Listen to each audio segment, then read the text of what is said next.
Assalamualaikum warahmatullahi wabarakatuh. Bismillahirrahmanirrahim. Alhamdulillahirabbil alamin. Nahmaduhu wa nasta'inuhu wa nastaghfiruh. Wa na'udzu billahi min shururi anfusina wa min sayyiati a'malina. Man yahdihillahu fala mudilla lahu wa man yudlil fala hadiya lahu. Asyhadu an la ilaha illallah wahdahu la syarika lahu wa asyhadu anna Muhammadan abduhu wa rasuluh la nabiyya ba'da. Allahumma shalli wa sallim ala Muhammadin sallallahu alaihi wasallam wa ala alihi wa azwajihi wa dzurriyyatihi wa man tabi'ahum ila yaumil qiyamah. Qala Allah ta'ala fi kitabihil karim, a'udzu billahi minasy syaithanir rajim.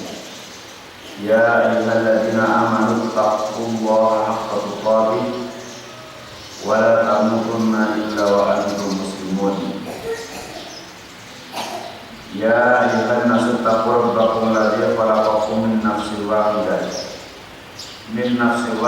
wa khalaqa minha zawjaha wa batta minhuma rijalan katsiran wa nisaa'a wattaqullaha alladzi tasaaluna bihi wal arham innallaha kana 'alaikum raqiba. Ya ayyuhalladzina amanu taqullaha wa qulu qawlan sadida yuslih lakum a'malakum wa yaghfir lakum dhunubakum wa man yuti'illaha wa rasulahu faqad faza fawzan 'azima. Fa'lam fa inna khairal hadits kitabullah wa khairal hadi hadi Muhammadin sallallahu alaihi wasallam wa syarrul umuri muhdatsatuha wa kullu muhdatsatin bid'ah wa kullu bid'atin dhalalah wa kullu dhalalatin fin nar. Hadirin wal hadirat rahimani wa rahimakumullah. Puji syukur kehadirat Allah Subhanahu wa taala dengan mengucapkan alhamdulillahirabbil alamin.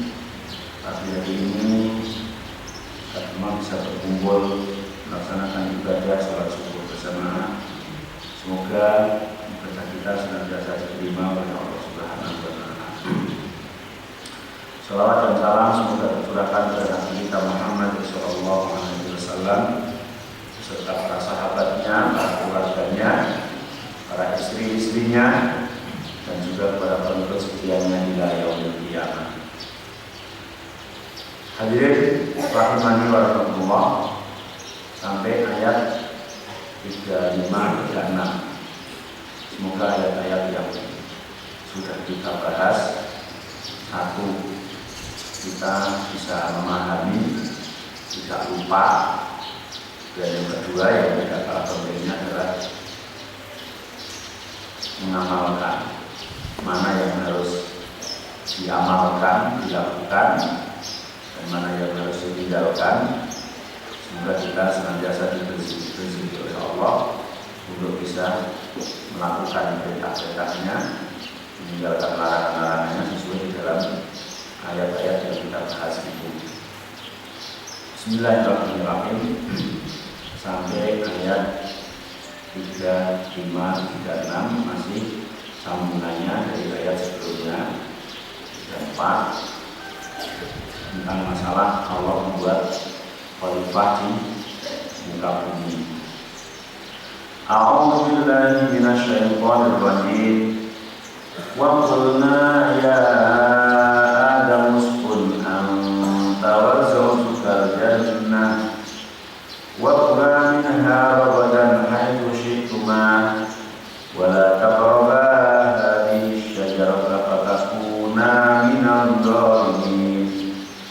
فأزلهما الشيطان عنها فأخرجهما مما كانا فيه وقلنا اهبطوا بعضكم لبعض عدو ولكم في الأرض مستقر ومتاع إلى حين. وقلنا, dan aku mengatakan kepada Adam, kata Allah, Ya Adam, hai Adam, uskun, bertempat tinggalan olehmu, anta, ya kamu, wazal juga dan istrimu, al-jannata, di dalam surga. Ada kamu dan istrimu menetaplah di surga. Ini firman Allah ini menyambung setelah bahwa Adam itu diajari beberapa nama, kemudian Allah menanya kepada malaikat. Malaikat tidak menjawab, jawabannya subhanaka la ilma lana illa ma 'allamtana.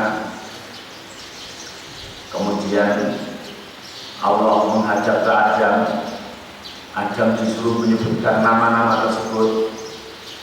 Bisa. Kemudian Allah mengatakan kepada malaikat, bukankah tadi sudah dikatakan inni a'lamu ma la ta'lamun. Kemudian Adam disuruh oleh Allah untuk bertempat tinggal di surga. Wa qulna ya Adam uskun, dan aku mengatakan hai Adam uskun, bertempat tinggallah olehmu, anta ya kamu, wa zawjuka dan istrimu, al jannata, di dalam surga. Masya Allah. Ini betul-betul bahwa mbah kita, nenek moyang kita itu makhluk Allah yang sangat mulia. Langsung diperintahkan oleh Allah bertempat tinggallah di surga. Wakula, dan makanlah kamu dan istrimu. Wakula, domirnya tasninya, minha, dari isi surga.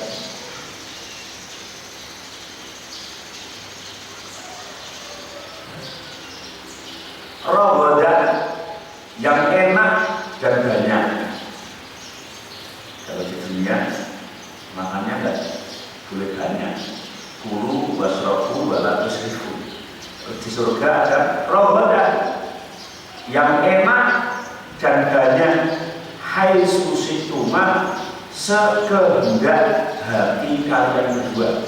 Insya Allah disuruh bertempat tinggal di surga. Kemudian persilakan makan makanan surga sebanyak-banyaknya, sekehendak kalian berdua, nggak dibatasi. Tapi ada satu, wala taqraba, akan tetapi kalian berdua jangan mendekat-dekat atau jangan makan hari syajarah pada satu buah pohon ini. Fatakuna, maka menjadi sebab kalian berdua minal dzalimin, menjadi orang yang zalim. Bertempatlah kalian berdua di surga, makanlah yang enak lagi banyak sekehendak hatimu, dan jangan kalian berdua mendekat-dekat pohon ini, karena kalau kalian mendekat nanti akan menjadi orang zalim. Yaqulullahu ta'ala ikhbaran anna akrama bihi Adam. Dalam ayat ini Allah berfirman berkenaan dengan pemberitaan tentang mulianya Nabiullah Adam alaihissalam. Ba'da an amara al-malaikata bisujudi lahu, setelah Allah memerintahkan para malaikat untuk sujud menghormati Nabi Adam, fasajadu illa iblis, kemudian semua malaikat pada sujud kecuali iblis. Sudah dijelaskan di minggu yang lalu. Wa annahu abaa jannah yaskunu minha haitsu yasha wa yakulu minha ma syaa rabadan ayhani'an wasi'an thayyiban. Kemudian Allah memperkenankan Nabi Adam untuk bertempat tinggal di surga, memakan makanan-makanannya sekehendak hati tasniyah hadi'an wasi'an thayyiban. Kata rogodan satu kata, artinya 3. Hadi'an enak, wasi'an banyak, thayyiban bagus. Itu kata rogodan. Jadi enak, banyak, bagus.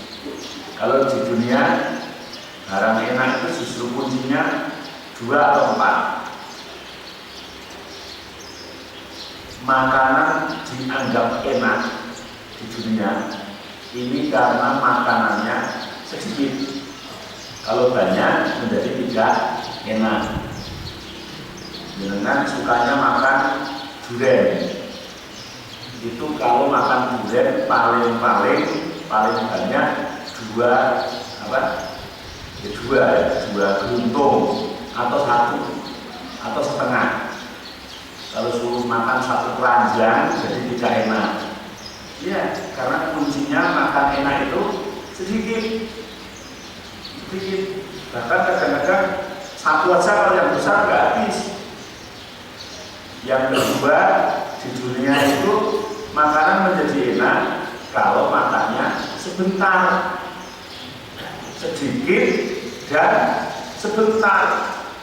Paling-paling di mulut, paling lama berapa menit makan durian? Tidak bisa 1 menit, 1 menit juga nggak enak. Kenyang-kenyangnya, rasakan enaknya beberapa detik, telan, sudah selesai. Coba jimut sampai 1 jam, jadi nggak enak. Ya. Apapun itu, apapun. Yang ketiga, kalau urusan enaknya makan adalah ketika perutnya lapar. Walaupun sukanya durian, tadi sudah makan sate, makan gulai, makan betul-betul kenyang, maka menjadi tidak enak. Enaknya besok kalau sudah lapar kan. Yang keempat, setelah sedikit sebentar dan lapar, dalam kondisi sehat, kayak loro ya enak. Itu di dunia. Jadi 4 dunia. Tapi kalau di surga, insya Allah ya, perintahnya kemudian biadab secara berlebihan. Enak banyak itu di surga apapun. Maka nikmat dunia itu kan laibun walahun, permainan dan tipuan. Maka jangan sampai tertipu hanya mencari dunia tapi melupakan akhirat. Imam Al-Hafidh Abu Bakar bin Mardawai dari hadis Muhammad bin Isa Ad-Damiyawani dari Salamah, dari Al-Fadl, dari Mikail, bukan Mikail Nabi ya. Bukan Mikail malaikat. Mikail nama seseorang kan boleh. Orang diberi nama kayak malaikat kan boleh. Kalau dinamai Israel, teman-temannya pada takut. Israel datang. Dan lain dari Ibrahim At-Taimi dari Abu Dhar, qala qultu ya Rasulullah ara'aita adama anabiyyan. Karena dalam hadis ini Abu Dhar Al-Ghifari nanya kepada Rasulullah, ya Rasul, apakah Adam itu nabi? Pertanyaannya seperti itu. Ara'aita Adam anabiyyan, karena ya Muhammad, apakah Adam itu nabi? Qala, maka Rasulullah SAW menjawab, na'am nabiyyan rasulan kallamahullahu qabilan. Iya, Adam itu nabi sekaligus rasul yang Allah telah berbicara langsung kepadanya. Hadis ini sekaligus menjadikan dalil orang yang meyakini bahwa awal Rasul itu ada. Tapi bagi kira tidak ada yang mengatakan awal Rasul adalah Nuh alaihissalam. Ada yang mengatakan bahwa awal Rasul adalah dari Adam alaihissalam. Kalau kita melihat hadis ini menunjukkan bahwa Rasul pertama adalah Nabiullah Adam alaihissalam. Karena ketika Abu Dhar menanya apakah Adam itu nabi, jawaban Rasulullah, nah nabiyyan rasulan.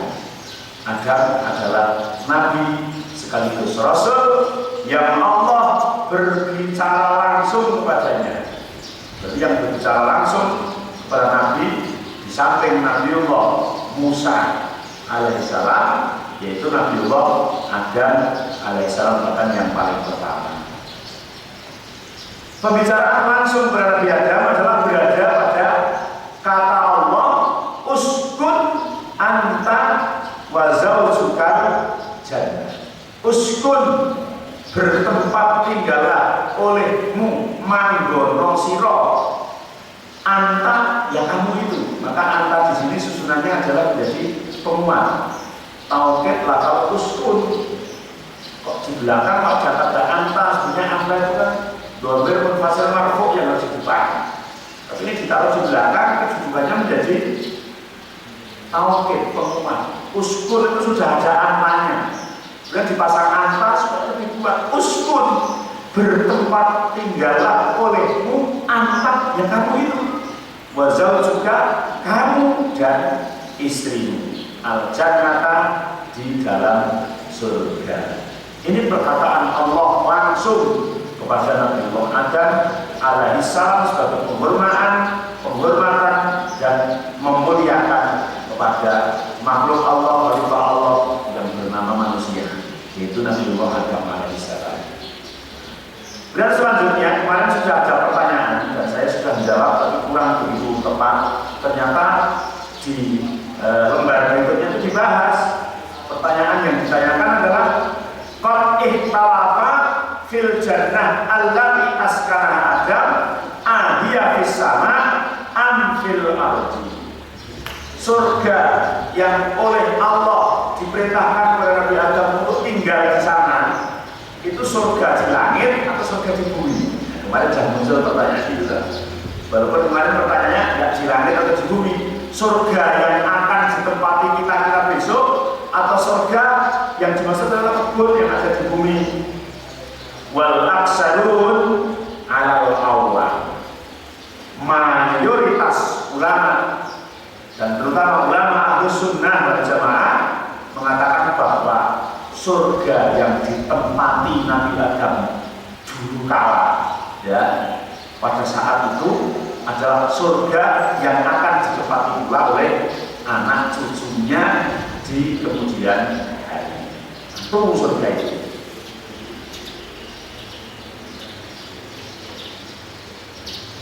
Imam Al-Qurtubi menjelaskan dari paham Mu'tazilah dan Qadariyah, al-qaul bi annaha fil ardh. Sebagian yang mengatakan bahwa, hanya kita hati-hati, surga yang ditempati Adam itu adalah surga yang di bumi, atau jannah yang diterjemahkan ke dalam bahasa kita menjadi taman atau kebun. Itu adalah paham Mu'tazilah dan paham Qadariyah. Jadi di dalam paham Qadariyah dan Mu'tazilah mengatakan bahwa annal jannah allati askanaha Adam fil ardi. Surga yang ditempati Nabi Adam dulu kala adalah surga yang ada di bumi. Sekali lagi itu adalah paham Mu'tazilah.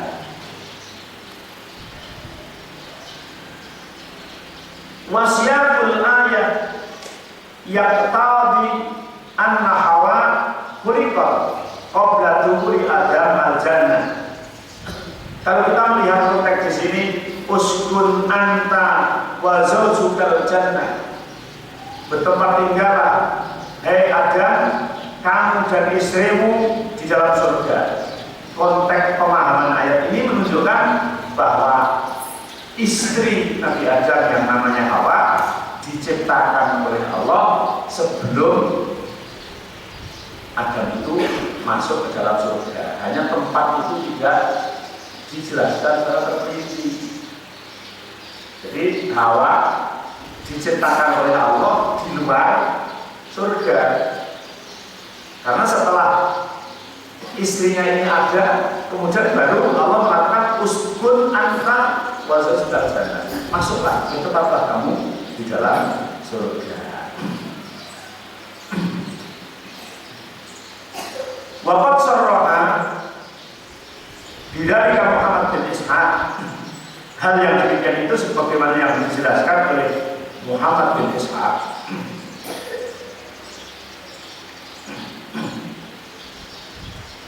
Dia berkata, lama faraghallahu min mu'atibati iblis, setelah Allah selesai mencaci maki iblis, melaknat iblis, aqbala ala Adam, kemudian Allah menghadap ke Adam, wa qad allamahul asma' kullaha, kemudian Allah mengajari nama-nama semuanya kepada Adam. Kemudian Allah berfirman, ya Adam ambihum bi asma'ihim, ya Adam, sebutkanlah nama-nama ini. Maka kemudian Adam menjawab, dan akhir kata Adam mengatakan, innaka antal alimul hakim. Tsumma ulqiyat as-sinah, dan setelah Adam menjawab nama-nama itu, maka kemudian Nabi Adam diberi rasa kantuk. Sinah, sinah itu artinya kantuk. Kemudian sampai tidur. Tsumma ulqiyat as-sinatu ala Adam, Adam diberi rasa kantuk. Fima balagona an ahli kitab min ahli Taurat wa ghairi min ahli ilmi an Ibni Abbas wa ghairi. Kata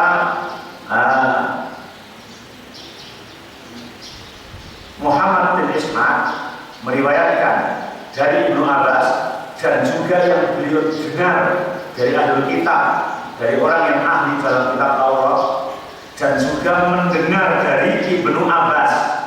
Kalau Ibnu Abbas berarti mau radhi marfu anak. Itu disebutkan bahwa setelah itu kemudian Nabi Adam merasa kantuk. Setelah kantuk tertidur, tsumma ukhidha dhal'an min adla'ihi min syaqihil aisar. Kemudian diambillah iga, ya, diambillah tulang iga yang sebelah kiri. Walaan makana ulahman, kemudian tulang iga yang sebelah kiri yang diambil itu kemudian ditambal dengan daging. Wa Adam naimun, proses itu Adam masih dalam keadaan tidur. Lam yadin min naumi, belum bangun dari tidurnya. Tapi ketika dia bangun dari tidurnya, ro'a hatta khalaqallahu min dzarihi tilka zawjatahu Hawa, maka diciptakan dari iga yang sebelah kiri itu seorang perempuan yang cantik yang diberi nama Hawa.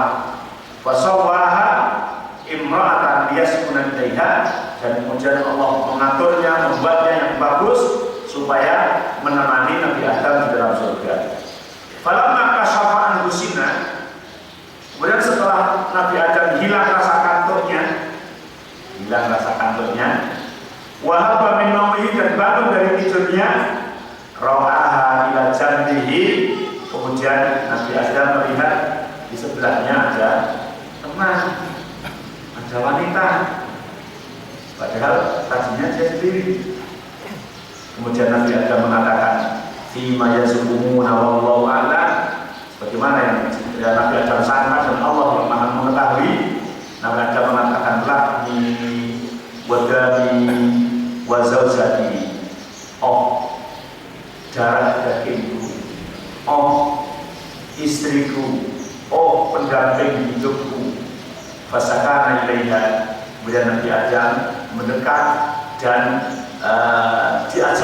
ajaklah dia dirangkul bahwa itu adalah istrinya. Falamma zawwajahu Allah wa ja'ala lahu sakaran min nafsihi qala lahu qabilan.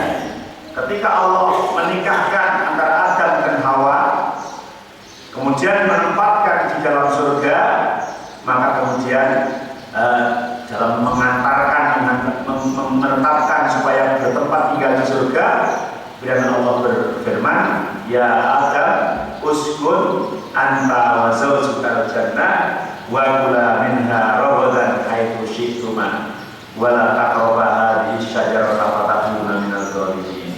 Hai Adam, bertempat tinggallah olehmu, kamu dan istri istrimu di dalam surga ini, dan makanan yang banyak lagi enak, dan jangan mendekat-dekat kalian berdua kepada pohon ini, karena kalian berdua akan menjadi orang yang zalim.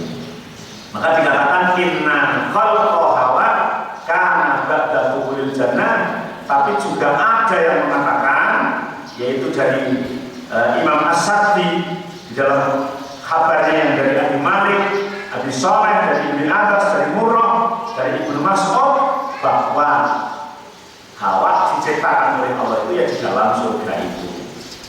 Di dalam surga diciptakan, kemudian kata uskun itu menunjukkan kamu bertempat tinggal di sini saja, nggak usah keluar. Tapi ada dua versi, dua riwayat yang mengatakan, satu bahwa Hawa diciptakan sebelum dimasukkan di dalam surga, ada yang mengatakan kata uskun itu menetapkan kamu tempat tinggal di sini saja, tidak usah keluar.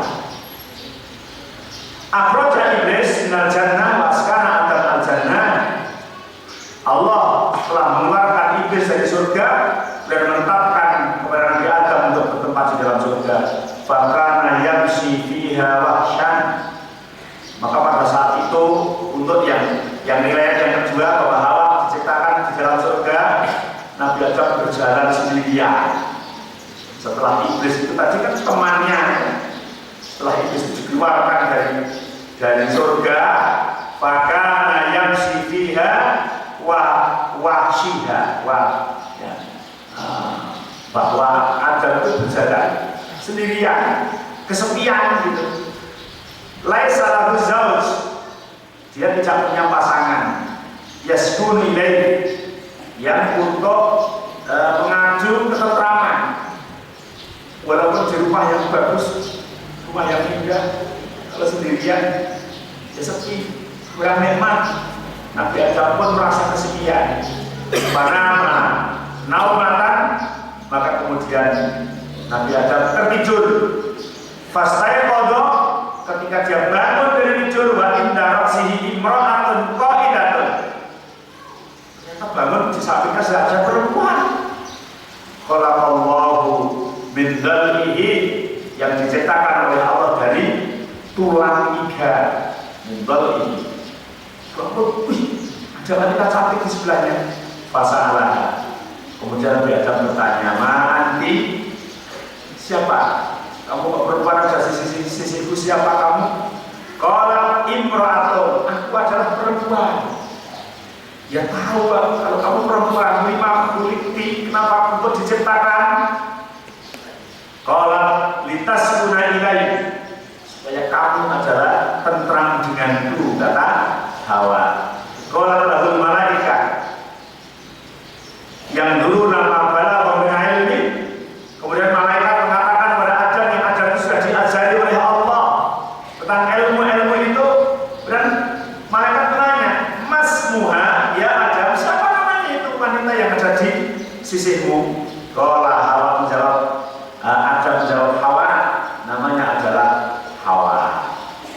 Lalu kemudian malaikat menanya lagi, walima sumiyat Hawa, kenapa namanya Pak Hawa bukan yang lain? Qala, maka Adam menjawab, innaha khuliqat min syai'in hayyin, karena Hawa adalah diciptakan dari sesuatu yang hidup. Kalau Adam diciptakan dari sesuatu yang mati, dari tanah liat. Hawa diciptakan dari tulang rusuk, dari tulang iga. Maka kemudian setelah itu Allah berfirman, ya Adam uskun anta wa zaujukal jannah ilahi. Jadi ada dua pendapat, yang dari sahabat Ibnu Mas'ud dan sebagian golongan dari sahabat mengatakan bahwa Hawa diciptakan tetap di dalam surga. Tapi dari Muhammad bin Ishaq, mereka mengatakan kabar dari Ibnu Abbas, tapi dari Ahlul Kitab mengatakan bahwa Adam diciptakan di luar surga dan baru disuruh masuk ke dalam surga. Kemudian ayat selanjutnya, wala taqraba hadhihi syajarata fatakuna minadh dhalimin. Wala taqraba, dan janganlah kalian berdua mendekat. Taqraba ditujukan pada Adam dan Hawa. Dan janganlah kalian mendekat hadhihi syajarah kepada pohon ini. Ya, terkenal sekali kita mengatakan buah kulti, tapi ternyata dijelaskan dari kalangan sahabat tidak itu. Bahwa ihtibarun minallah wa imtihanun li Adam. Semuanya boleh, semuanya dimakan, semuanya boleh untuk, tapi satu pohon jangan mendekat.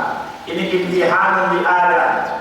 Setelah Adam diajari ini itu, sudah lebih unggul dari majikan malaikat, dikasih ujian. Maka tidak ada satupun makhluk Allah yang diciptakan ini tanpa diuji. Apalagi yang berbentuk manusia, selalu diuji. Adam pun pertama kali diciptakan langsung diuji. Makan semua ini, kau miliki semua kecuali satu pohon ini, jangan. Dan pohon itu pohon apa? Qad ikhtalafa fi hadhihi syajarah. Para ulama berbeda pendapat memberi makna pohon itu apa? Karena di situ baru hadhihi syajarah katanya. Tidak syajaratil khuldi atau syajaratil apa, tidak. Hanya syajarah. Tapi kemudian apa namanya? Kalau Imam As-Sadi meriwayatkan dari Ibnu Abbas, Abdullah Ibnu Abbas, beliau mengatakan, berarti perkataan beliau mesti diajari oleh Nabi, tidak ngarang. Kalau yang dari ahli kitab mesti mengatakan aku dengar dari ahli kitab. Maka Ibnu Abbas mengatakan, asy-syajaratu allati nuhiya anha Adam alaihissalam hiya al-karm. Menurut perkataan Ibnu Abbas bahwa pohon yang dilarang didekati oleh Adam itu adalah pohon anggur, bukan pohon roti, tapi buah anggur. Jadi surga ada pohon anggur, ada buah-buah yang di dunia ini semuanya dari surga. Bijinya dulu dari surga. Kata Abdullah bin Abbas, pohon yang dilarang dimakan oleh Adam di surga adalah pohon anggur. Ini dari Abdullah bin Abbas. Begitu juga yang dikatakan oleh Sa'id bin Jubair Asy-Sya'bi, ya, Muhammad bin Qais. Tapi kemudian Imam As-Sadi meriwayatkan lagi dari Abi Malik, dari Abi Shalih, dari Ibnu Abbas, dari Murrah, dari Ibnu Mas'ud, dari sahabat, kalangan sahabat, wala taqrabu hadhihi syajarah ya al-karmu, yang dimaksud adalah pohon anggur. Ini dari beberapa riwayat para sahabat. Lah anggur yang kayak apa ya? Anggur itu ya anggur. Wa taza'ama yahud annaha al-khimqa. Tapi orang Yahudi kan juga di Taurat, di Injil kan disebutkan juga bahwa dulu Adam itu makan buah yang diusir ke dunia. Tapi orang Yahudi mengatakan bahwa buahnya itu yang dimaksud adalah kintok. Kintok itu jualut, gandum gitu ya. Kintok. Orang Yahudi mengatakan buah yang dimakan oleh Adam adalah kintok. Tapi Ibnu Jarir, Ibnu Abi Hatim yang meriwayatkan dari Muhammad bin Ismail, dari Samurah al-Ahmasi, dari Yahya al-Hamani, dari An-Nadhr, dari Ibnu Abbas pula, dari Ikrimah mengatakan asy-syajaratu allati nuhiya anha Adam alaihissalam ya as-sumbulah. Riwayat yang lain mengatakan as-sumbulah. Kemudian riwayat yang lain lagi mengatakan buah yang lain, ya. buah yang lain. Sumbulah itu artinya adalah gandum tapi jenis lain. Ada yang mengatakan albir, tepung, buah tepung gitu ya. Jadi memang macam-macam untuk penafsirannya. Ada yang sumbulah, ada yang al-karmu, ada yang kintok, ada yang albir. Itu buah yang dimakan oleh Nabi Adam pada saat di surga, yang dilarang oleh Allah Subhanahu wa Ta'ala. Ada yang mengatakan bahwa buah itu yaitu yang dari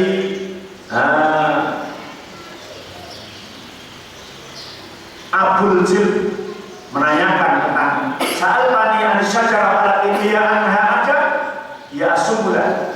engkau menanyakan buah yang dibuat tobat Nabi Adam adalah az-zaitunah.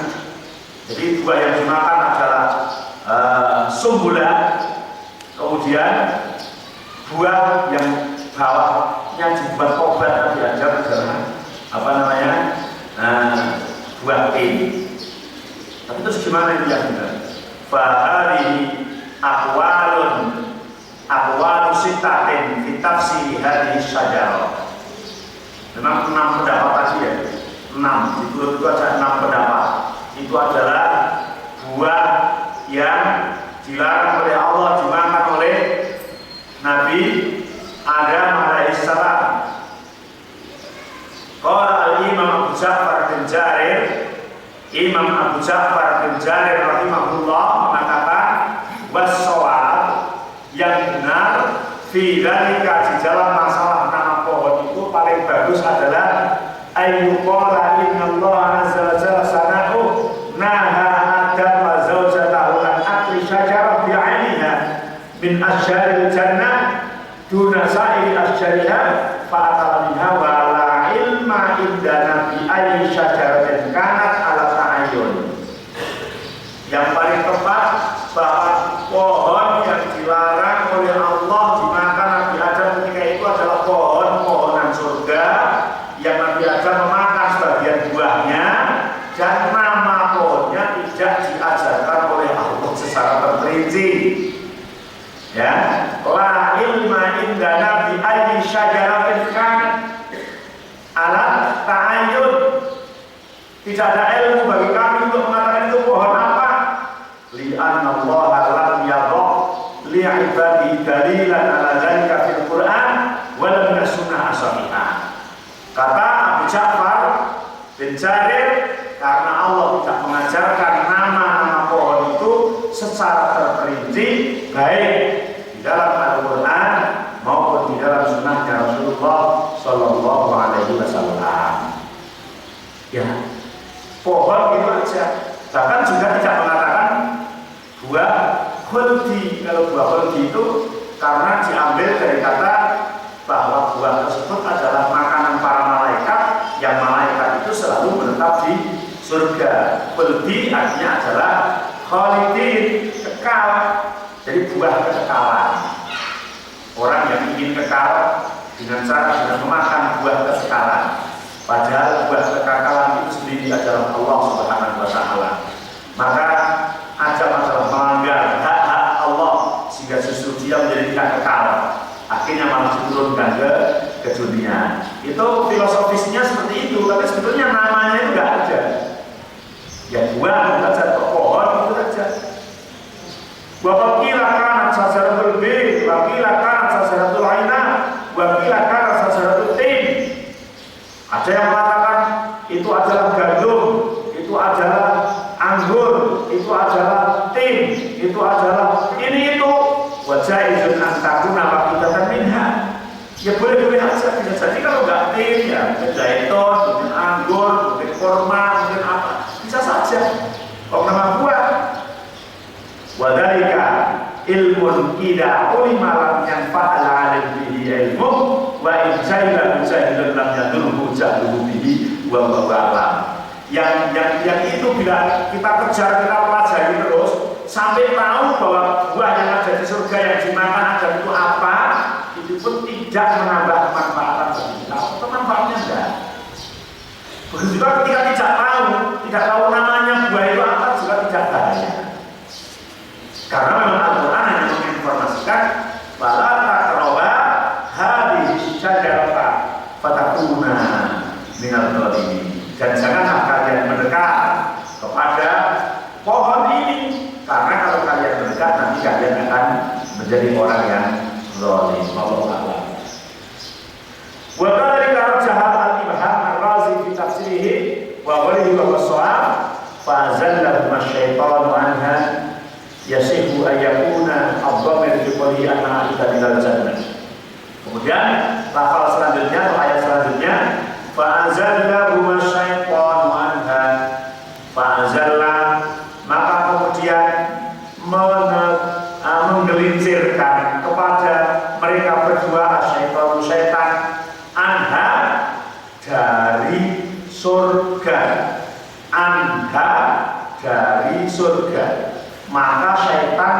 menggelincirkan Adam dan Hawa dari surga. Yasifu ayakuna ad-dhamir fi qoulihi anha aidan ilal jannah. Sebagian penafsir kata anha adalah dhamir kembalinya kepada surga. Maka kemudian setan menggelincirkan Adam dan Hawa anha dari surga. Fayakunu ma'al kalam kama qala Asim bin Budara bahwa ibnu Abi an-nujud fa'azalahuma ay fahama. Kalau domainnya dikembalikan kepada surga berarti setan menjauhkan Adam dan Hawa dari surga. Akan tetapi wayasimu ayakuna aidan ala akro, tapi boleh domain itu dikembalikan kepada lafal yang terdekat.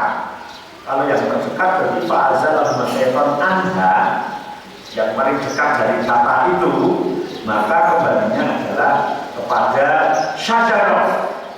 Maka yang dimaksud adalah fa'azallahuma aymin kifal zilal. Adam kemudian dijauhkan dari pohon itu, karena pohon itulah yang menyebabkan Adam tergelincir. Itu dijauhkan dari pohon itu. Sebagaimana kata Allah, yukfaku anhu manfik, yukfaku anhu manfik, dijauhkan seseorang dari perkara yang dijauhkan. Ayu sarifu bisababihi, dijauhkan dari sebabnya. Tapi yang kuat adalah pendapat yang pertama bahwa anha yang dimaksud adalah dari surga. Setan menggoda Adam, setelah tergoda itu kemudian setan menjauhkan. Artinya bahwa setan itu yang mempunyai harapan, berusaha keras supaya Adam itu keluar dari surga.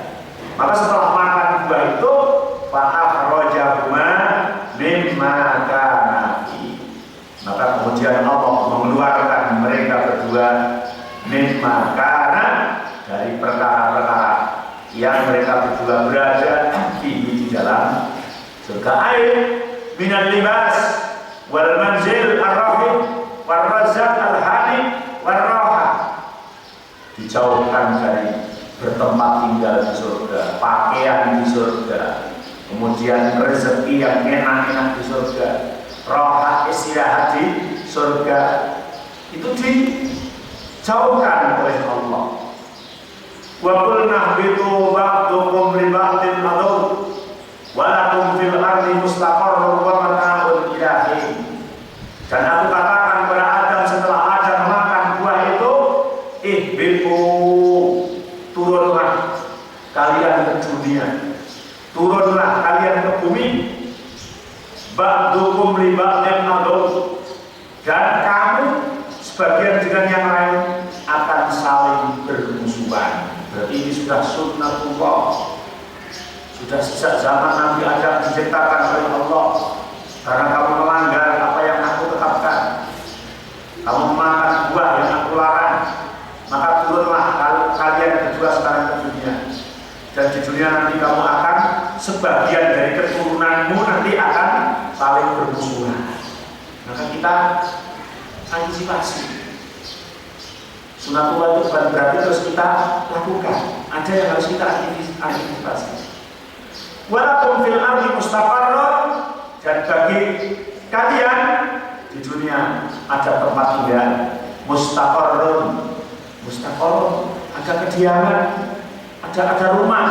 Jadi bumi ini tempat tinggal manusia. Wa mata'un, dan ada nggak usah prihatin, kamu turun ke dunia, di dunia ada tempat tinggal, dan di dunia ada bekal. Ilahin, sampai waktu yang telah ditentukan oleh Allah. Turunlah ke dunia, anak cucumu satu sama lain nanti akan ada yang saling bermusuhan. Dan di dunia ada tempat tinggal, di dunia ada bekal, nggak usah prihatin, kata Allah Subhanahu wa Ta'ala. Qararun wa arzaqun wa ajalun ilahin, ada tempat tinggalnya, ada rezekinya, ada ajal yang telah ditentukan. Aila waqtin wa miqdarin ma tsumma taqumul qiyamah, ketentuannya telah ditentukan oleh Allah sampai pada hari kiamat.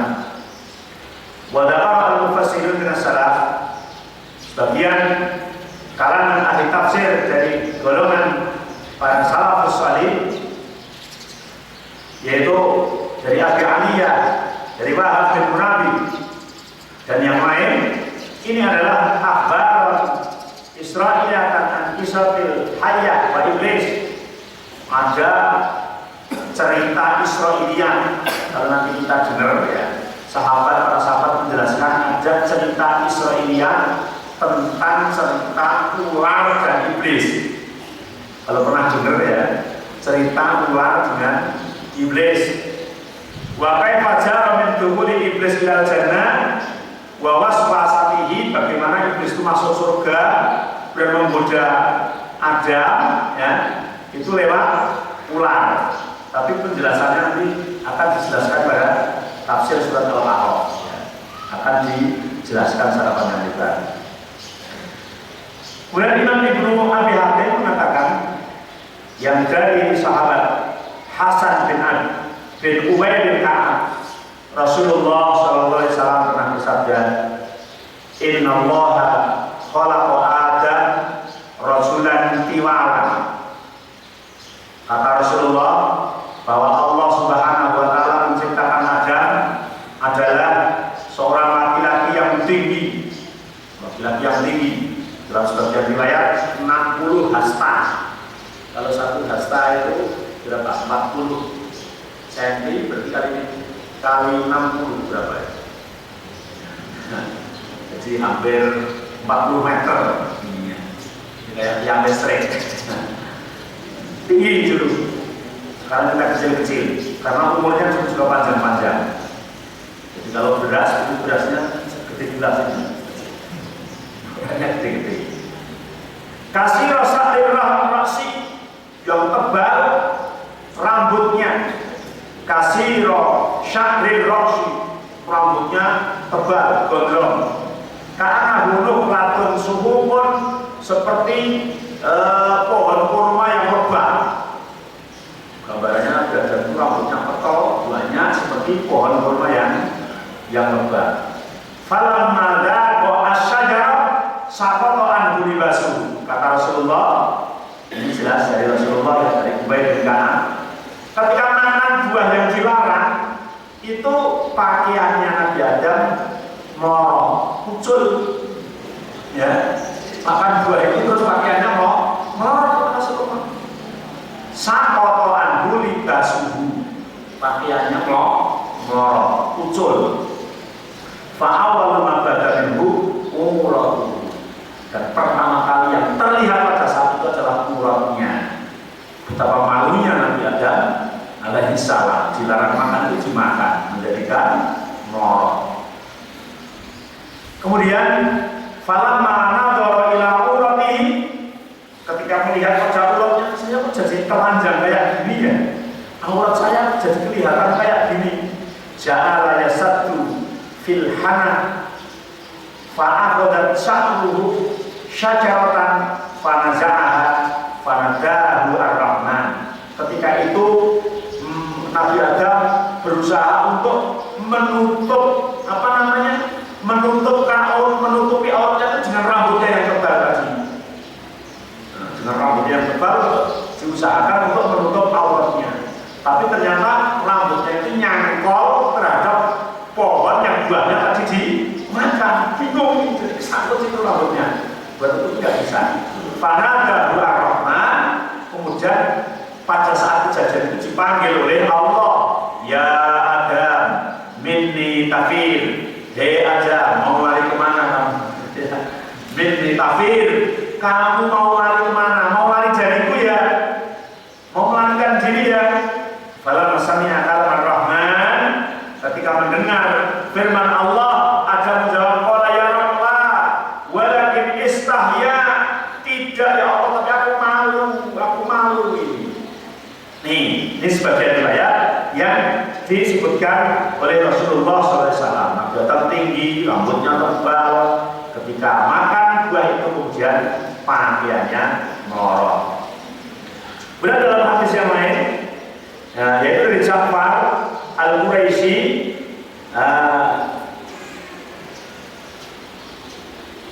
dari Ahmad Al-Hukam Al-Quraisy sanad arba wa khamsina wa kejadian tersebut lamanya adalah sekitar 254 tahun satu hari, tapi sama dengan 254 tahun jadinya. Yang dari Ubay bin Ka'ab dari Qatadah, Rasulullah juga bersabda, "Lamma daqa Adam minas syajarah." Ketika Nabi Adam merasakan lezatnya buah yang dilarang tadi, farro hariban fata'alaqat syajaratun bisyari. Setelah merasakan itu, maka kemudian menjadi pusing, kemudian lari, kemudian rambutnya nyangkut di pohon tadi. Kemudian dipanggil, "Ya Adam, afiraran minni, apakah kau akan lari dariku?" Qala Adam jawab, "Bal haya'un minka." Enggak ya Allah, tapi aku adalah malu terhadap engkau. Yang hadis ini ada terusannya, kemudian Allah mengatakan, "Ya Adam, ukhruj min jiwari fa bi'izzati la yusakinuni fiha man asani." Adam, keluar, karena kamu telah makan apa yang aku larang. Di tempat ini tidak pantas untuk ditempati orang yang maksiat kepadaku. Tidak pantas ditempati orang yang durhaka kepadaku. Walau kulitu misla kamil al-ardi falqan thumma asawni la askantuhum dara'asi. Hai Adam, ketika aku menciptakan orang seperti kamu sepenuh bumi ini dan semuanya maksiat kepadaku, maka akan aku tempatkan di tempat neraka. Tapi riwayat yang ada tambahan ini, hadisun gharibun fihi inqita'un bal idalun baina Qatadah wa Ubay bin Ka'ab. Tambahan ini adalah hadis yang gharib karena terputusnya dari Qatadah pada Ubay bin Ka'ab. Tapi kalau yang awal yang sampai kepada mau lari ya? Enggak, aku malu kepada engkau. Itu sahih. Kemudian yang tambahannya adalah yang gharib. Kemudian juga yang dari Ibnu Abbas dan sahabat Sa'id bin Jubair dari Ibnu Abbas mengatakan, "Ma askana Adam al-jannah illa ma baina salatil asri ila ghurubisy syamsi." Nabi Adam bertempat di surga pada saat itu hanya berkisaran antara asar sampai maghrib. Itu sebentar sekali antara asar sampai maghrib. Dan ini sahih sesuai dengan syarat Imam Bukhari dan Imam Muslim. Kemudian Hisam menyebutkan dari Hasan, "Lapisa Adam fil jannah sa'atun min naharin tilka sa'ah salasuna wa mi'atu sanah min ayat dunia." Nabi Adam bertempat di surga 1 jam dari asar sampai terbenam matahari. Akan tetapi sama dengan 130 tahun ya, dari ukuran di dunia ini. 130 tahun, Masya Allah. Kemudian Abu Ja'far Ar-Razi mengatakan, "Kalau Adam minal jannah di saat at-tasi'ah awil ashirah." Nabi Adam keluar dari surga pada saat jam 9 atau jam 10. Fa'akhraja Adam ma'ahu ghasnan min sasaratil jannah. Kemudian Adam turun ke dunia itu membawa, ada yang mengatakan sebiji dari biji-bijian surga, ada yang sebatang dari pohon di surga, ya, dibawa ke dunia. Terus min sajaratil bahwa al-iklil min warqatil jannah, dan itu bagian dari pohon yang ada di surga yang dibawa ke dunia, yang kemudian ditanam di dunia, berarti menjadi pohon-pohon yang ada di dunia ini. Itu semuanya adalah dari surga. Kalau Maryam di masjid makan langsung dikirim oleh Allah dari surga. Kalau kita sebetulnya sudah dikirim dari surga, bisa ditanam, terus tumbuh, terus kita makan. Allah berfirman, "Ihbitu minha jami'an." Turunlah kalian semuanya fahubitu wa nazala Adam bil Hindi wa nazala ma'hu al-hajar al-aswad wa qabdatan min marqatil jannah. Kemudian setelah diperintah oleh Allah, turunlah kamu ke dunia, maka turun. Kemudian Nabi Adam turun di Hindia, ya, di India. Pada saat itu Nabi Adam membawa hajar aswad sekaligus membawa pepohonan segenggam biji dan pohon dari surga. Bapak sahut bil Hindi, kemudian ditanam di India, ya, panabat sajarah thayyib, kemudian tumbuhlah pohon-pohonan yang bagus. Fa inna ma aslu ma ja'u bihi min thayyib min al-Hindi min qabdatil warqatil ladhi habata biha Adam. Dan buah-buahan ini yang kita semuanya dulu dari India, ya, yang itu dibawa Adam dari surga. Wa inna ma qabadaha Adam nasifan alal jannah ina akhraja minha. Dan sesungguhnya Adam itu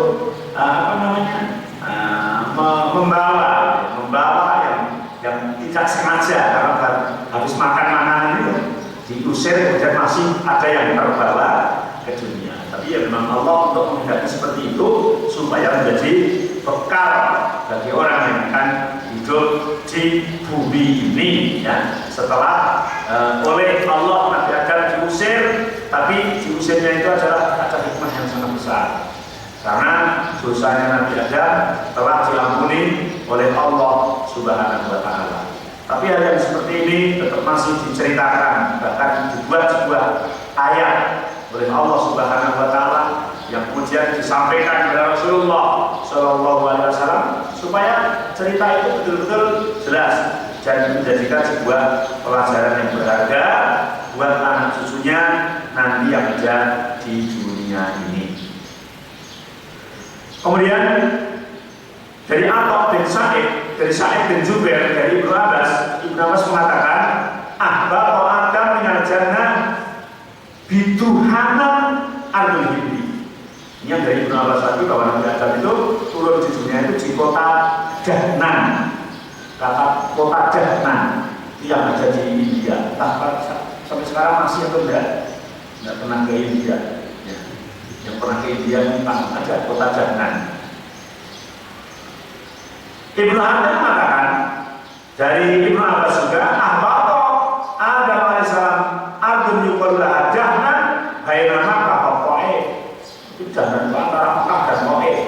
Mungkin sebagian kalau geografisnya ikut Hindia gitu ya, antara Makkah dan Taif, yang mengatakan seperti itu.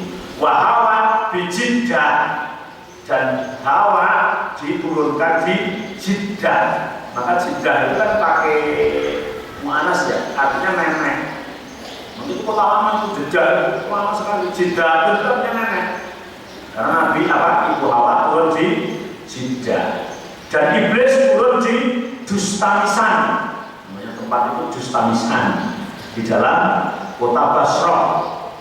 Itu Nabi Adam, Hawa, dan kemudian iblis, ya, yang sama-sama diturunkan oleh Allah ke dunia pada saat itu diturunkan. Terus Nabi Musa mengatakan, inna Allah hina ahbata Adam minal jannah ilal ardi allamahu sunnatan kulla syai' wa zawwadahu min simaril jannah fasimarukum hadhi min simaril jannah ghairi anna hadhihi tataghayyar wa tilka la tataghayyar. Abu Musa al-Asy'ari sahabat Rasulullah mengatakan, ketika Allah menurunkan Adam dari surga, Allah sudah mengajarkan ilmu bercocok tanam. Maka ilmu yang diajarkan oleh Allah kepada umat manusia ini yang paling pertama adalah pertanian, ya, pertanian. Dan dimodali oleh Allah bibit dari surga. Maka kalau mau meniru sunnah Nabi Adam, jangan jadi orang tani, nanam, ya. Bibit dari surga. Kemudian bahwa buah-buah yang ada sekarang ini, simarukum hadhi min simaril jannah, ini buah dari surga. Tapi rasanya yang di dunia itu sudah berubah, sudah terkurangi lah, kualitasnya. Kalau yang di surga sana masih tetap. Maka di awal-awal itu kan Allah akan memberikan yang semisal. Ketika Allah mengatakan buah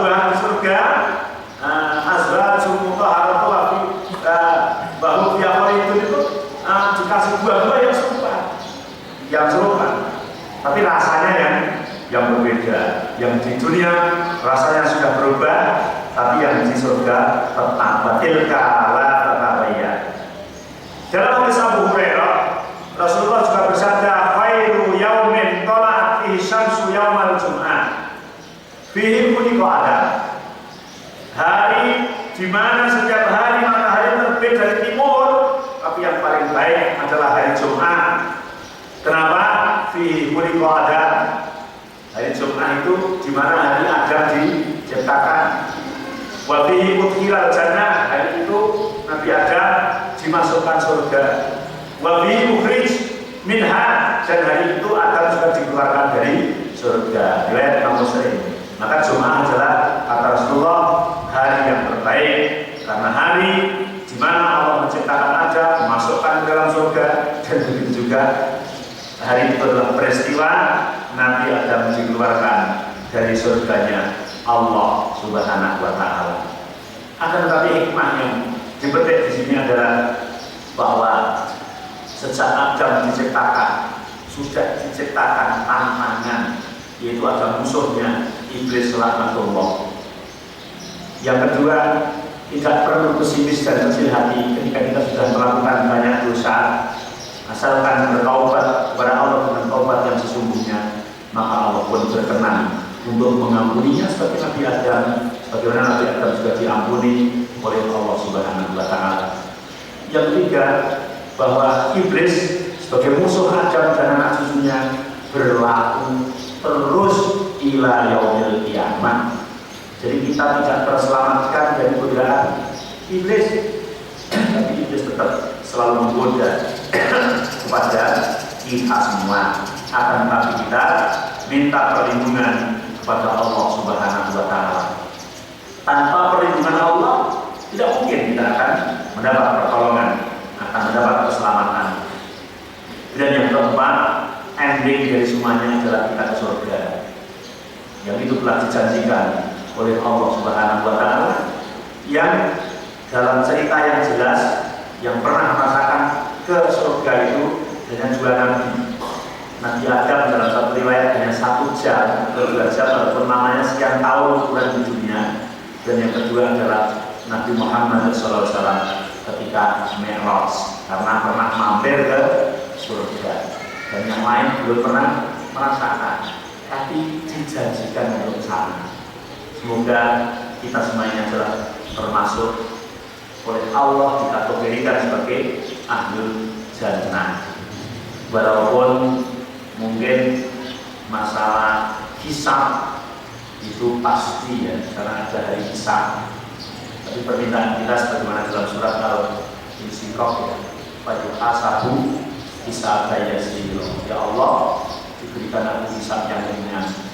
Karena kalau kita melihat kesibukan, kita melihat aktivitas yang sehari-hari kita lakukan, Masya Allah, menimbulkan hisab-hisab yang berat. Tapi kalau Allah memudahkan kita diberi hisab yang ringan, ya Allah, luar biasa. Karena orang yang masuk surga tanpa hisab hanya 70.000 orang. 70.000 orang. 70.000 itu sedikit atau banyak ya? Banyak atau sedikit? Kalau 70.000 itu hanya diambil satu bukit ke sana ya banyak ya. Tapi 70.000 itu sedunia. Dari sejak Nabi Muhammad sampai hari kiamat itu sedikit sekali. Dan ada sahabat yang pada saat itu langsung minta didoakan kepada Rasulullah, ya Rasul, doakan aku termasuk orang yang ada di dalam 70.000 itu, yaitu Ukasha radhiyallahu anhu. Kemudian Rasul mengatakan kamu termasuk di dalamnya, Ukasha. Di belakang itu ada sahabat juga yang tunjuk jari, aku doakan seperti Ukasha. Kata Rasulullah, kamu sudah kejauhan Ukasha. Kita mau mengenal yang penting di luar itu kalau kita ya. Sahabat saja mengatakan kamu kejauhan Ukasha. Walaupun kemudian Rasulullah itu memberi ciri-ciri orang yang masuk ke dalam 70.000 ini adalah 3. Satu, tidak pernah minta diruqyah. Jangan pernah minta belum? Kalau pernah berarti nggak masuk tuh. Kalau belum pernah bisa jadi. Ya, belum berarti bisa jadi tidak pernah minta diruqyah. Ya Ustaz, saya sakit di sini belum. Ya kita minta. Walaupun ruqyah tidak dilarang, tapi diberi lampu kuning oleh Rasulullah. Yang kedua, tidak pernah tatoyur.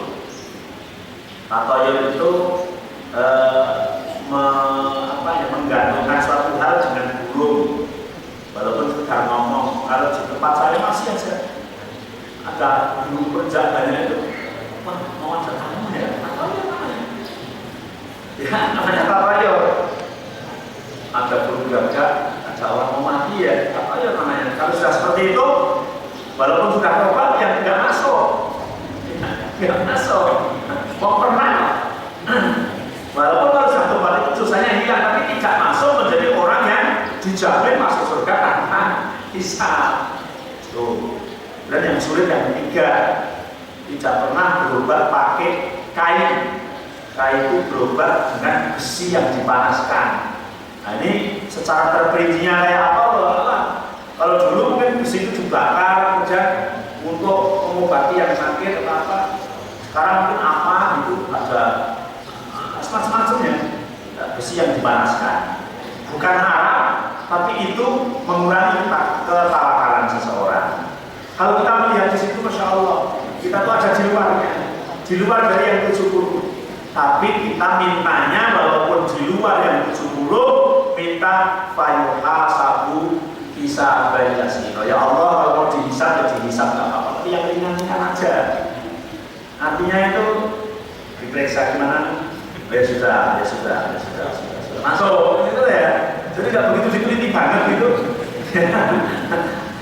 Nah, apa caranya? Syaratnya satu, tauhid yang kuat.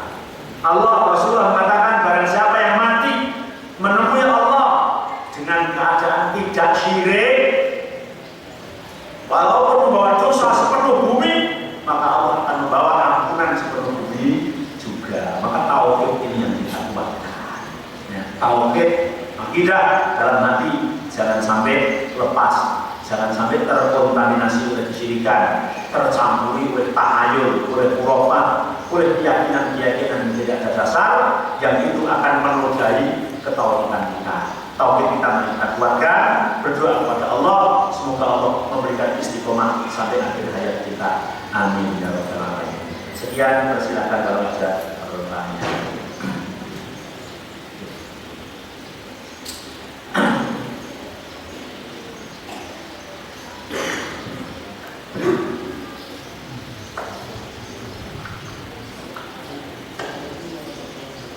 Waalaikumsalam.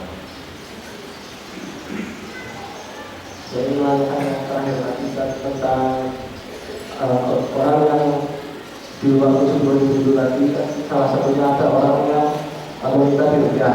Tetapi saya membaca di kitab Ibu Nabawi itu tidak hanya orang yang meminta diruqyah, tetapi orang yang meminta diruqyah dan meruqyah, seperti itu.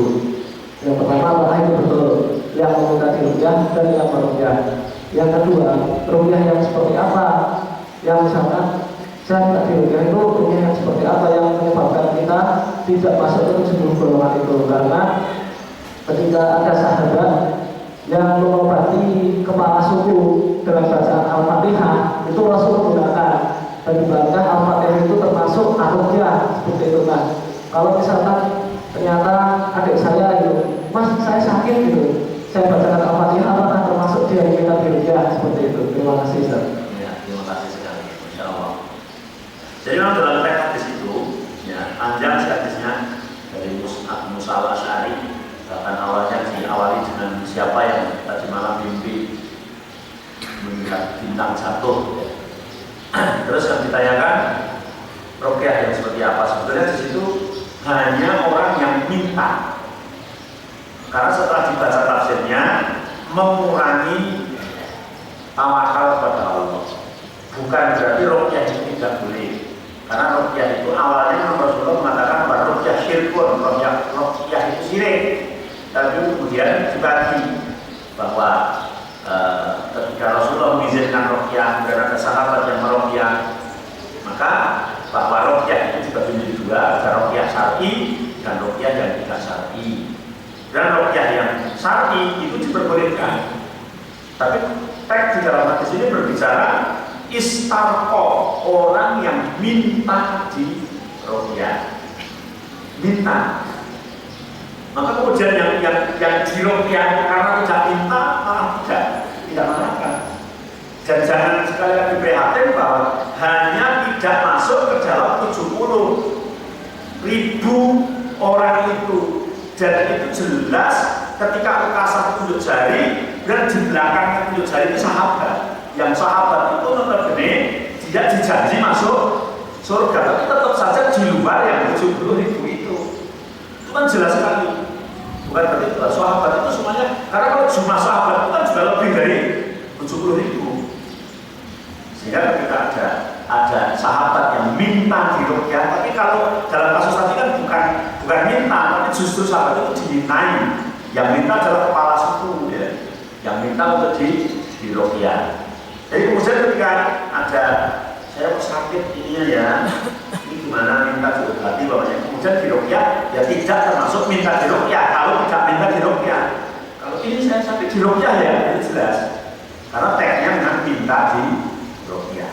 Jadi minta diruqyah menjadikan orang tidak mendapat jaminan masuk ke dalam 70.000 golongan itu. Tapi bukan berarti kemudian dia itu tidak masuk ke dalam surga, atau bukan berarti dia itu bukan kalangan sahabat dan sebagainya. Karena juga sahabat ada yang minta kepada Rasulullah, tapi Rasulullah menjawab, kamu sudah kedahuluan kasa.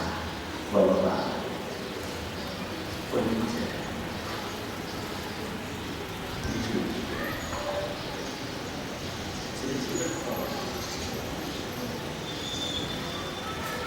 Apa bisa saya mau menanyakan, sepanjang Al-Quran dan Sunnah tidak pernah ada katakan orang yang berada di luar surga keluar lagi.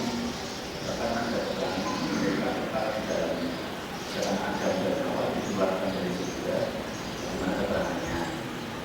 Sekiranya Adam telah menjadi dalam surga yang besar itu tidak akan mendapatkan kejadian Allah dalam surat ayat.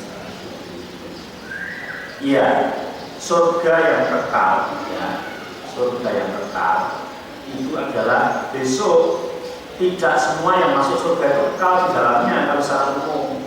Buktinya satu ada. Yang kedua, Nabi Muhammad itu masuk surga. Itu hadisnya mubalaghah. Setelah masuk surga, ketika itu dalam hadisnya itu Rasulullah mengatakan, aku kerasan di sini ya Allah, saya tidak mau keluar. Iya, yang ketika Rasulullah mendengar telupahnya Bilal itu tidak mau lupa, sudah merasa enak di sini ya Allah. Tapi Allah melalui malaikat Jibril mengatakan, Muhammad, surga kamu besok lebih indah, lebih cantik, lebih hebat daripada ini. Tapi masih ada kewajiban kalian menyampaikan dakwah pada umatmu. Keluar dulu. Maka dengan berat hati Nabi Muhammad keluar dari surga. Ini menunjukkan tidak semua orang yang masuk surga itu kekal. Dalam artian dulu Nabi Adam sudah masuk surga, ternyata sudah diperintah ya, karena tergoda oleh iblis. Yang kedua, Nabi Muhammad pernah masuk surga juga keluar. Tapi kalau surga yang besok ya kekal. Setelah semuanya melalui proses dan surga itu akan menjadi tempat tinggal terakhir bagi kita ya kekal. Sehingga ini Allah mengatakan ihbitu wakul nahbitu ya. Dan aku katakan turunlah kamu ke dunia. Sehingga jika Adam telah tinggal di dalam surga yang kekal, tentu iblis tidak akan bertahan pada Adam. Nah ini memang proses ya. Jadi likuli syai'in mustasnaya, setiap sesuatu adalah kecualinya, dan itu proses. Maka tadi ada dua pendapat, kita Adam dan Hawa itu diceritakan di mana, di luar surga dan masuk. Dan juga ada yang itu sudah di surga, dan surga itu sebenarnya surga langit atau surga bumi. Ternyata pendapat yang kuat adalah surga langit, itu juga surga surga yang besok akan ditempati oleh anak cucu Adam itu sendiri. Tapi itu adalah merupakan sebuah pengecualian. Artinya bahwa ada yang masuk surga kemudian keluar lagi. Yang satu adalah keluar karena diusir, karena dia digoda oleh iblis, tapi juga ada hikmah. Hikmahnya adalah supaya menurunkan keturunan-keturunan seperti kita dan masuk surga bersama-sama. Kalau tidak itu, maka hanya Adam dan Hawa saja yang ada di surga. Yang kedua, Nabi Muhammad pun masuk dan disuruh keluar juga ada hikmah. Ketika Nabi Muhammad sudah langsung di surga tidak turun lagi, ya mungkin kita mau kemana, tidak akan dapat hidayah itu kan begitu. Maka Nabi Muhammad pun disuruh keluar dulu untuk menyampaikan dakwah. Sehingga ketika sudah giliran mau meninggal pun Allah mengatakan kepada Jibril, datang ke Muhammad, dikasih tawaran mau mati sekarang atau besok. Ternyata Rasulullah memilih sekarang saja karena sudah melihat tempat tinggalnya di surga. Kalau panjenengan ditawari sekarang atau besok? Besok. Karena belum tahu tempat tinggalnya di sana, ya belum tahu. Sehingga ketika ada sahabat nanya kapan kiamat ya Rasul, maka Rasulullah marah dan menanyakan bekal apa yang kau siapkan. Sudah nanya-nanya tentang kiamat kan begitu. Maka kita mempersiapkan bekal-bekal yang ada. Wallahu a'lam bishawab. Waalaikumsalam. Mengenai kuliah dan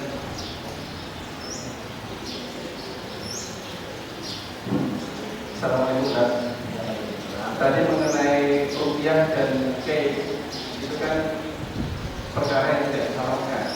Tentu saja ada manfaatnya. Tetapi yang saya tanyakan di sini mengenai tatoyur.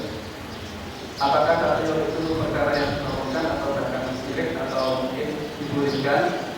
Karena tatoyur itu sendiri sudah menjadi perkara yang merakyat baik di bumi Jawa pada khususnya ataupun di Indonesia pada umumnya, dan juga masih banyak hewan-hewan yang lainnya seperti cicak atau yang lainnya. Itu perkara tentang itu bagaimana? Apakah itu haram atau boleh atau menjadi perkara yang Ya, terima kasih. Kain dan ruqyah boleh, tapi menjadikan sebab orang tidak masuk ke dalam 70.000 golongan. Yang ketiga adalah tatoyur. Tatoyur adalah perkara yang tidak diperbolehkan. Dalilnya banyak. Tatoyur sirkun, lantoyaro fil Islam. Dicatat tatoyur dalam Islam. Tatoyur adalah merupakan bagian dari khurafat, merupakan dari tahayul, merupakan sesuatu yang tidak dibolehkan di dalam Islam. Walaupun itu sudah membumi, sudah merakyat, sudah menyebar dan sebagainya, maka tugas kita adalah memperingatkan kepada mereka agar itu dihindari. Yang sudah dulu ya sudah tobat. Kalau kita mau tobat tetap diampuni oleh Allah, walaupun tetap tidak masuk ke dalam yang 70.000 sahabat saja yang tidak masuk. Tapi tahayul tetap sesuatu hal yang tidak diperbolehkan. Sekali lagi ya, tahayul bukan hanya dengan burung, tapi juga dengan hewan-hewan yang lain. Ketika kita mau pergi, harus melihat dulu burung kita ada kemana atau kucing kita ngomong apa.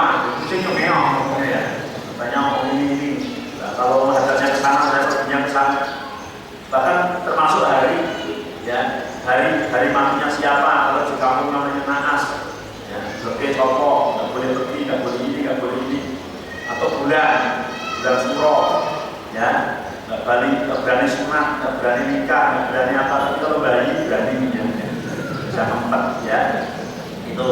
Atau ini sebentar lagi bulan Sofar, ada yang namanya Bokasa, urut balas sekian, harus ini ya, itu semuanya adalah tidak diperbolehkan. Karena tatayur adalah bagian dari kesyirikan yang harus kita hindari. Itu masalah. Satu kali pagi saya sudah bangun. kalau kita mau mengikuti sementara saya ini kan